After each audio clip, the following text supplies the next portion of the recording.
Acha que eu vou... Coloca o Fernando Diniz. Eu acho um sonho a possibilidade do Pedrinho contratar o Fernando Diniz.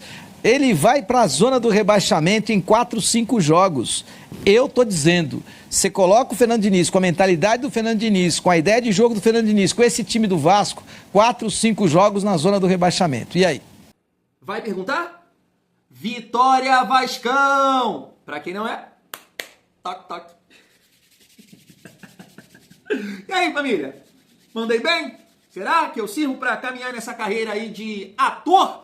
Imitei na moral. Eu atuei, na verdade, aqui, né? Esse grande papel do gênio barra... Calma, não vou falar. Fernando Diniz. Tem uma galera carente por aí querendo pegar, né, o toque-toque e criar uma história, um filme, uma novela. Tudo isso, você já percebeu, né? É para tirar o foco da derrota e levar uma motivação extra para dezembro.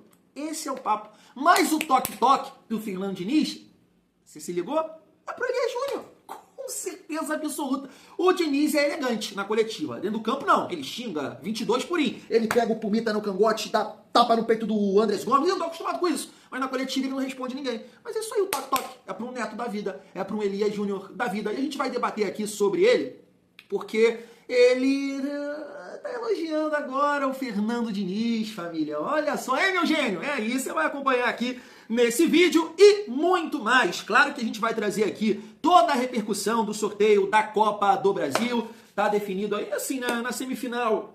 Não adianta muito, a gente vai até repercutir aqui uma resposta do Admar em relação a tentar levar o jogo para o nosso caldeirão, mas eu acho bem difícil. Mas tem o Verratti falando, tem o Diniz falando, o Verratti também comenta um pouco, né, sobre ser reserva agora no Vasco. O Admar também falando sobre a renovação do Ryan, me parece que já fez uma proposta para a renovação do Puma Rodrigues e muito mais, família. Quero trazer aqui uma análise bem legal. Eu vou deixar o canal mais uma vez aqui no primeiro comentário fixado, na verdade na descrição desse vídeo, analisando o papel do Cauã Barros. Família, é sensacional. Eu gosto muito, porque vendo essa análise pausadamente dos movimentos, cobertura, duelos, ganhos, você fala assim, tá explicado porque o Vasco não perde com o Barros. Tá explicado. Então vem reagir aqui comigo ao melhor volante do futebol brasileiro, nosso pitbull Cauã Barros. Então chega aí que tem muita resenha nesse vídeo. Mas antes, deixa eu te pedir aquela moral. Se não for inscrito aqui no canal Vasco em Família, se inscreve, deixa o like, ativa o sininho para não perder os próximos vídeos. Comenta e hypa o vídeo para fortalecer o trabalho do Thiagão. E não esquece de fechar com a Golcase para fortalecer o trabalho do Thiagão. Capinha personalizada, garrafa térmica, mala para viajar, mochila, tem de tudo lá na Golcase. E detalhe, você pode personalizar, por exemplo, colocar o seu belo nome. Família, vamos seguir a nossa resenha e deixa eu destacar aqui rapidamente essa postagem do Eric Faria, jornalista da Globo, sobre essa narrativa aí de alguns torcedores do Flu-C que estão carentes, né? E aí estão querendo pegar e levar essa motivação lá para dezembro, só por causa do toque-toque. Olha só o que ele falou, ó. Criar narrativas que sirvam para comprovar teses e gerar engajamentos. O Fernando Diniz fez o mesmo gesto em 3 coletivas diferentes. Ele é loucaço mesmo. O torcedor tricolor tem direito de ficar chateado. Óbvio, perdeu o clássico. Mas daí achar que ele fez isso para provocar a instituição, o clube, é fomentar o ódio. A prova tá aí em vídeos. Inclusive, a galera ficou perturbando o Felipe Melo, que também falou sobre isso. Inclusive, postou aí nas suas redes sociais. Agora, ninguém fala disso aqui, né? Olha aí, 9.500, né? Foi a galera que compareceu do lado do Flu-C no Maracanã na noite de segunda-feira. Ai, chega logo dezembro, é isso, meu gênio favorito, Vitória Vascão, rumo à final da Copa do Brasil. Depois o torcedor do Vasco, que é carente. Vamos seguir a nossa resenha, agora eu vou falar da minha carência, tá? Ô, Thiago, mas aí, não, eu tenho essa carência aqui em relação ao Vasco. Eu tava vendo aqui essa postagem do Cazé, né, da Cazé TV, na verdade, colocando aqui a porcentagem, né, o Vasco tem aí a possibilidade de entrar no G6. 11,8%, né, ultrapassando até o São Paulo. O Fluminense está um pouco à frente aqui, porque também tem um jogo a menos, né, vai jogar dentro de casa contra o Ceará. Então assim, cara, ô paz, ó, coisa boa, tá, família? Eu sei que você merece mais, o Thiagão merece mais, mas só de não ver aqui a probabilidade do Vasco cair, isso já dá uma paz. Só que hoje a gente, claro, pode sonhar um pouco mais, porque a gente tem Cuesta, tem Robert Tiranan, PH, né, o Piton voltando a jogar aí, Cauã, Barro, Gênio, Coutinho, Ryan em boa fase, o Mago, Nuno Moreira, a gente tem que inventar um nome pro Nuno aí, Andrés Gomes correndo bastante, é isso, o time do Vasco tá bem qualificado. Mais uma vez aqui eu vou dar os parabéns para a gestão. Olha, família, hoje teve um vascaíno aqui, eu gosto de destacar esse tipo de comentário. Quem chegou, você está sendo um aproveitador. 85% dos seus vídeos é babando a gestão. Estou saindo. Estou vazando. No futuro eu volto. Eu tive que responder, né, família? Eu também sou filho de Deus. Eu falei, irmão, e ele tem um detalhe que eu consigo lembrar. Porque ele era um dos caras que ficava falando que eu tava babando o Pedrinho, mamando o Pedrinho, e isso e aquilo. E eu falando, né, calma, a coisa vai caminhar, né, isso é difícil mesmo, a situação do Vasco, não sei o quê. Comparava com outras gestões que passaram pelo Vasco e tudo mais. E aí o cara tem a coragem de comentar isso. Se lá atrás, né, aquelas pessoas que estavam ali sendo indelicadas, minha pessoa, estavam falando que eu estava mamando o cidadão, agora eu não posso falar que o Vasco está caminhando. Eu falei com ele, irmão, vaza e dá uma moral, não volta mais não. Não volta mais não. Olha só, o cara que é um aproveitador que ficava criticando lá atrás e agora a gente não pode exaltar o trabalho do cara. O cara está dando a possibilidade do vascaíno sonhar, tanto no Campeonato Brasileiro quanto na Copa do Brasil. Não, vou mamar ele. Olha isso, lá ele. Ai, família, vamos seguir a nossa resenha. Deixa eu reagir aqui, né, com vocês, essa análise tática do trabalho que o Cauã Barros vem fazendo, porque assim, família, eu gosto muito e eu tenho certeza que você vai se amarrar aqui em acompanhar esse trabalho. Repito, tô deixando aqui o link do canal na descrição, porque eles estão sempre analisando o trabalho tático do Diniz ou de determinado jogador do nosso Vascão. Torcedor de duelos, o Cauã Barros voltou e ainda não perdeu pelo Vasco da Gama. Aqui você entende toda a importância que ele tem nesse esquema do Diniz. Tá de volta o Visão pra Jogo, mais uma vez para falar do Vasco da Gama e agora para falar do Cauã Barros. Tá jogando muita bola, desde que voltou do América ainda não perdeu. 10 partidas pelo Vasco e sem derrota nenhuma. Essa análise é só da partida contra o Fluminense, claro, onde ele tem 10 duelos vencidos, isso é muita coisa, tá, gente? E 88 ações com bola, também muita coisa. Detalhe, é a terceira análise do Cauã aqui no canal, tá? A gente fez uma análise quando ele voltou pro Vasco, né, explicando como é que ele tava jogando no América. A gente fez uma análise do início dele, onde ele vinha jogando muita bola, e agora a gente faz mais uma análise dele sobre o jogo contra o Fluminense, porque ele tem sido peça importante, como você bem adiantou. 10 partidas e o Vasco não perdeu com ele em campo. Perdeu pro Palmeiras? Cauã Barros estava suspenso. Tava fora, então, deve ter sido por isso. Mostra a importância do jogador. E assim, seja jogando com o Hugo Moura, onde ele tem obrigação um pouco de sair mais pro jogo, seja jogando ontem como foi com o Tietê, onde ele era o jogador mais defensivo. Vamos lá, primeiro na parte de construção de jogadas, como nessa partida ele se tornava o terceiro zagueiro na saída. Porque ele se tornando esse terceiro homem, liberava os alas. Paulo Henrique e Lucas Piton atacavam a última linha do adversário. Aqui é só pra mostrar o posicionamento mesmo, como ele entrava no meio dos zagueiros e se tornava uma opção. E de início, eu vou dar uma cornetadinha, tá? Um dos poucos erros dele na partida quase resultou num gol do Fluminense. Saída de bola típica do Diniz, passes curtos, tentativa de saída. Ele dá uma dormidinha ali, fechado por 3 jogadores, perde essa posse pro Lúcio Acosta. Até questionado se foi falta ou não, acho que se sai o gol poderia ir pro VAR e ser anulado, mas é uma bola que ele perde ali e poderia ter gerado gol. O árbitro não marcou. Tá, então eu vou me basear nisso. Não sei, se fosse pro VAR poderia ser outra história. Mostra a personalidade, mesmo tendo esse erro com 3 minutos de jogo, ele não deixou de ser uma opção. E é isso que o Diniz gosta. Jogadores que continuam tentando, continuam sendo opções, independente de errar ou não. Então se aproxima mesmo apertado, tenta fazer essa jogada, dá uma mapeada, sempre sendo uma opção. Nessa bola não vai receber o passe. Mas eu vou colocar um outro lance parecido, que até é o lance do segundo gol do Vasco. Uma saída 3-3, né? Onde o Léo Jardim se torna esse terceiro homem. A gente falou disso na análise da partida Vasco-Fluminense também. Ele se torna esse segundo 3, né? 3 mais 3. Martinelli salta para fazer essa marcação nele. Antes do Martinelli sair, ele toca, faz a abertura de passe e atrai a marcação. Ele atrai a marcação do Martinelli, que gera esse espaço aqui pro... Acho que é o Tietê. O Tietê continuar a jogada, que é o gol do... Eu até cortei, porque o Vasco ainda vai continuar com a posse de bola. e até o momento que ela continua, forma novamente essa linha de 3 com o Cauã Barros como líbero. E olha como ele tenta passes em progressão. Primeiro passe pro Nuno Moreira, tentando achar um caminho. Nuno não consegue porque tá fechado. A bola vai retornar pro Cauã Barros. Ele vai tentar mais um passe em progressão. Andrés Gomes estava completamente livre. E aí que vai fazer a diferença. Andrés Gomes também, genial. Dá um corta-luz, né? E a partir disso gera jogada pro Vasco. Gera um 6 jogadores contra 4. Mas esse passe em progressão. Você vê que ele já tinha tentado o passe em progressão pro Nuno Moreira. A bola voltou. Ele tenta mais um passe em progressão. Aquele passe vertical. Muitas vezes faz um joguinho lateralizado, mas ele tenta jogadas que deem mais sentido pro Vasco andar mais no campo, não só essa bola curtinha, enfim, que você não sai do lugar. E o que eu chamo a atenção é como ele tem personalidade, e cito por conta daquele erro mesmo. Olha, cercado por 4 jogadores do Fluminense perto, mesmo assim ele não se desespera, vai pro drible, toca a bola no Coutinho. O Coutinho é fenômeno, tá? Eu não me canso de dizer isso. Impressionante, né? O Cauã Barros continua sendo uma opção, cercado novamente por jogadores do Fluminense, continua sendo essa opção, vai pro duelo, briga, tem bastante lance assim, até arranjar a falta. Então a gente vê um pouco de qualidade técnica, vê força. Aqui, na análise que eu fiz dele, eu coloquei um ponto só de esconder a bola.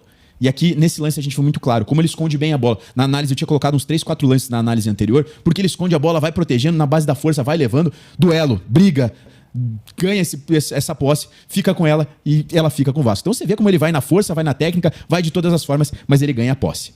O Vasco trabalha com uma pressão orientada, uma pressão pós-perda bem orientada no caso. A partir do momento que perde a bola, sobe suas linhas para não deixar o adversário conseguir contra-atacar. E ele é muito importante nesse primeiro passe, nessa primeira bola, para tentar afastar o perigo. Aqui, evita o contra-ataque do Lúcio Acosta, que é um cara com muita qualidade fazendo corte. Soberano nas bolas aéreas, essa primeira bola, chutando o goleiro, chutando o jogador, como ele já ganha a bola pro Vasco e fica em disputa sempre no campo de ataque do Vasco. 2 lances em seguida. Ganha no alto, a bola fica à deriva pro Vasco tentar uma jogada. É um cara muito imponente, é um cara muito físico, forte, alto, enfim. Só faltei também falar outras coisas aqui, né?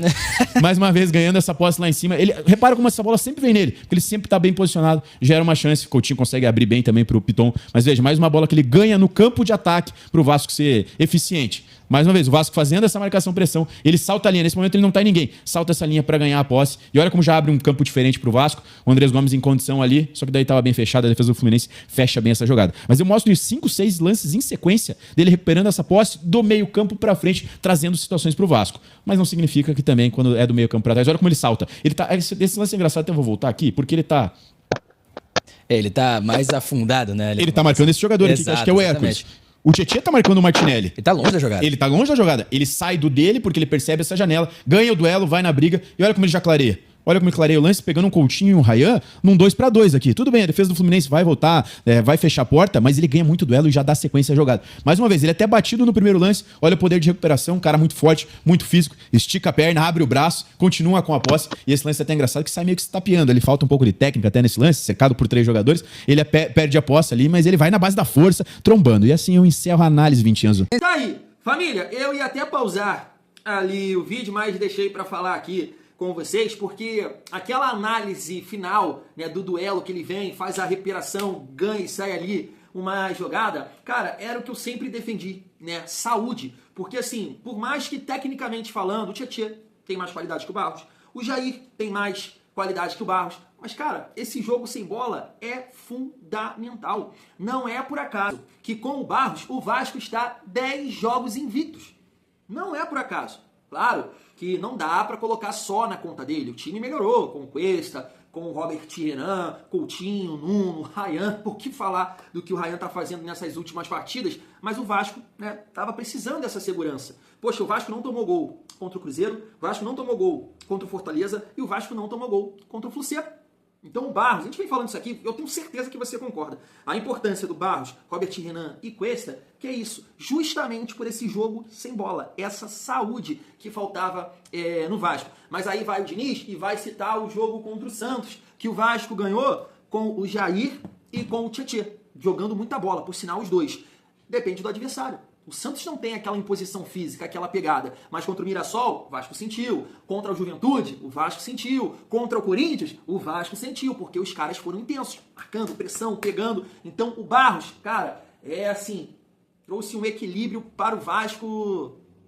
Só levantando a mão pro céu e agradecendo. Tá jogando muita bola. Ele Cuesta e Robert Renan. Com certeza, quando a gente ganhar a Copa do Brasil em dezembro, e todo mundo feliz da vida, com a faixa no peito, comemorando ali o Natal, o Ano Novo, a gente vai poder aqui falar, poxa, o Barros representa o Rômulo de 2011, o Cuesta, o Dedé, o Robert Renan, o Anderson Martins. É ou não é? Família, vamos seguir a nossa resenha para a gente repercutir aqui o sorteio da Copa do Brasil, trazendo Diniz, Verratti, o Admar Lopes, e no finalzinho vai ter também o Elias Júnior para a gente trocar uma ideia também sobre o trabalho do Fernando Diniz, perdão. Se liga. E Verratti, o Vasco tem uma exclusividade, digamos assim, que é o único time que sai de um clássico regional para outro. Então, tem uma lição que vocês tiram do anterior e que vão aproveitar agora contra o Fluminense? Primeiro, boa tarde a todo mundo aí. Se bem a gente sabe que um clássico é diferente, né? Mas a gente dá a mesma importância para todo mundo. Além de ter um clássico na frente, como foi o Botafogo, como agora será o Fluminense. A Copa do Brasil para nós é muito importante. A gente, quando começa o ano, um objetivo que a gente se põe na frente. E este ano novamente estamos na semifinal. O grupo sabe o que joga a Copa do Brasil. O ano passado deu conta disso. E nos venimos preparando da melhor maneira. O brasileiro para nós também é muito importante, mas a gente usa essa preparação para chegar da melhor maneira aí no final do ano e poder conquistar essa taça. Para mim tem uma certa indiferença jogar o primeiro em casa ou fora. Eu acho que são dois jogos muito difíceis, que os dois times têm chances literalmente iguais de passar. Tem que todo mundo até lá, também tem muito tempo. Todo mundo tem que pensar, vai acabar pensando nesse momento do Campeonato Brasileiro e quando estiver mais perto do final ou só depois do final do Brasileiro que a gente vai conseguir preparar definitivamente para a final, para as semifinais. Então a gente vai procurar fazer o melhor quando chegar a hora para fazer dois grandes jogos. Como está sendo lidar nesse momento com o banco de reservas, um momento novo, né, no Vasco, quando você sempre foi titular, capitão da equipe, e agora a equipe teve boas sequências de vitória com você no banco. Como lidar com isso? Como você está lidando com isso? Normal, faz parte do meu trabalho, do futebol. O anormal é jogar todo jogo, né, como eu venho fazendo, mas o normal é isso. São decisões que o treinador toma, tem que respeitar e a gente tem que somar do jeito que seja, né.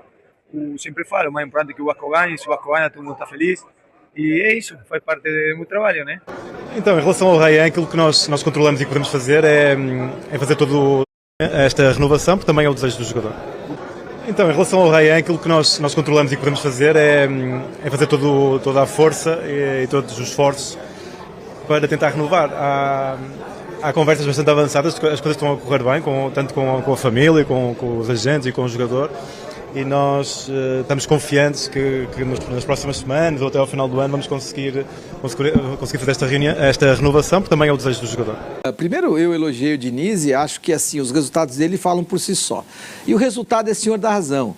O dinizismo do Diniz, ele caiu muito para mérito de alguém que está ao lado do Diniz, ou para algum diretor de futebol, ou do Pedrinho, eu não sei exatamente quem, mas alguém está mostrando ao Diniz que não tem nada mais importante do que o resultado.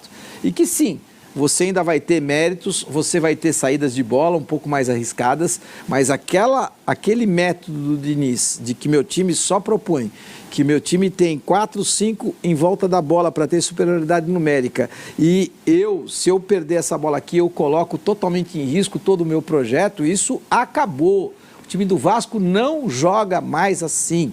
Essa é a verdade. Quem é que tá mandando no Diniz, ô Jorge? Tá aí. Deixa eu comentar com vocês, primeiro, sobre as renovações. Tá aqui, ó. Olha o que ele falou sobre o Pumita. Há conversas para renovar com o Puma. Há uma oferta. Estamos discutindo. Vamos ver se nas próximas semanas temos alguma novidade. Então, tá aí. Em relação ao Ryan, ele já comentou. Inclusive, o GE destacou isso aqui também. Então, parece que o Vasco está chegando aí... Tá chegando perto da renovação, tá conversando com o jogador, com os empresários, família e tudo mais, e me parece que pela resposta dele ali, o Ryan, né, quer renovar também com o nosso Vasco. Isso é muito importante, né, para ter o Ryan focado aqui no Vasco, né. Eu gostei muito de saber no vídeo da parte da tarde, eu destaquei com vocês o planejamento, a ideia, né, que o staff, que a família tem para o Ryan, que é calma, a gente não precisa ter pressa para sair, depende muito do clube, nada de negociar o faz-me rir. Então, eles também têm um entendimento que é importante o Ryan jogar jogos decisivos pelo Vasco. Então, todo esse processo aí tá caminhando de uma forma legal, tanto para o Vasco quanto para a joia Ryan. Família, e aí, deixa eu falar com vocês rapidamente sobre o Verratti. Cara, eu vi uma postagem sobre o Verratti um outro dia, destacando aquela imagem do Verratti colocando o filho dele para entrar com o Coutinho junto com os filhos, né? E a galera, e o amigo falou, poxa, cara, isso é muito triste. E eu vou te falar que eu fiquei também. Eu sou pai de princesa, eu tô com o coração mole. Aí eu falei assim, caraca, é difícil mesmo, cara, ver o Verratti nessa situação, porque 23, 24, o cara, foi super importante, líder, era Verratti dependência que o Vasco tinha. Então, assim, pô, mexe com o coração, sabe? Mas é aquilo que eu falo com vocês, cara, a gente tem que olhar pro Vasco. E essa resposta do Verratti aí foi bem bacana nesse sentido, faz parte, faz parte da carreira de um atleta. Hoje, a gente vê que tá acontecendo isso lá no Flucia com o Cano, tem esse debate com o Hulk no Galo, isso faz parte, isso não é uma coisa específica do Vasco. O Verratti, não é o único que tá passando por isso. Mas o time melhorou, cara? Eu acho que a gente tem que ter esse entendimento com ele ali no banco. O que, assim, que a gente pode torcer para que o Verratti, quando entrar, que ele possa contribuir, que ele possa ajudar, que ele possa ser coroado em momentos decisivos, com gols, para que ele possa, no final, como ele disse, todo mundo tá comemorando junto e com certeza levantando ali a Copa do Brasil, conquistando a Copa do Brasil. Quem vai levantar essa taça, vai ser ele, família vascaína. E aí, falando da Copa do Brasil, deixa eu destacar aqui, essa resposta do Admar, e eu vi até o vídeo, mas resolvi ler aqui com vocês. Vamos conversar com as forças públicas. Neste momento não temos decisão. A decisão é deles e vamos respeitar. Todo vascaíno prefere jogar em São Januário. E nós não somos exceção, afirmou o diretor. Um outro ponto, família, só destacando aqui, em caso do Vasco chegar na decisão, e vai chegar, o Vasco vai decidir em casa, contra Corinthians ou Cruzeiro. Eu já tô vendo nas redes sociais aquele famoso debate que sempre tem, Caldeirão ou Maracanã. E assim, na minha visão, na minha cabeça, não tem debate, não dá pra ter debate, tem que ser em São Januário. Ah, Thiagão, mas lá contra o Galo não deu certo. A coisa não caminhou, família. É o que eu falo aqui quando a gente fala de parte tática, de decisão, de barrar um jogador. A gente não tem certeza de nada. A gente tem que testar. Agora, nada vai tirar da minha cabeça que um local que você tá acostumado, que você joga, sei lá, 40, 50 vezes no ano, que é um Caldeirão, e você vai jogar num campo que você jogou, eu acho que foi a 5ª ou 4ª partida do Vasco no ano. Ah, não, pô. Vou te falar assim, é uma percepção minha. Eu posso estar aqui e a galera fala, Thiago, você está completamente equivocado, você não entende nada. Aquela pressão que o Vasco sofreu com 15 minutos de jogo, família, eu tenho quase certeza que em São Januário isso não aconteceria. Não aconteceria. Eu tô te falando, é porque os caras estão ali ambientados com campo, com local e tudo mais, estão acostumados. Eles fizeram ali uma pressão de um time que joga em casa, que está acostumado a jogar ali. Tô falando besteira? Não tô falando besteira. Então, poxa, não entra na minha cabeça um debate desse. O Vasco tem que jogar, ou deveria jogar, no caso, onde é a sua casa. Nesse debate eu não entro, cara. É São Januário. Ah, mas São Januário, pô. Só que aí é uma decisão que não passa pelo Vasco. Infelizmente, eu venho falando isso aqui com vocês, que eu dou um leve favoritismo para o Fluminense por causa do Maracanã, porque vai jogar as duas em casa. As duas em casa, Agora, se o Vasco jogasse a primeira em São Januário e a segunda no Maracanã, família, favoritismo é do Vasco. Eu bateria aqui na mesa. Agora, esse leve favoritismo, eu tô falando leve favoritismo, porque o Vasco vai passar. O Vasco vai passar para a final da Copa do Brasil, família. É o ano do milagre. É o ano do Tietê. Tietê voltou com essa mística aí de levantar taças por onde ele passa. Fui! Até amanhã.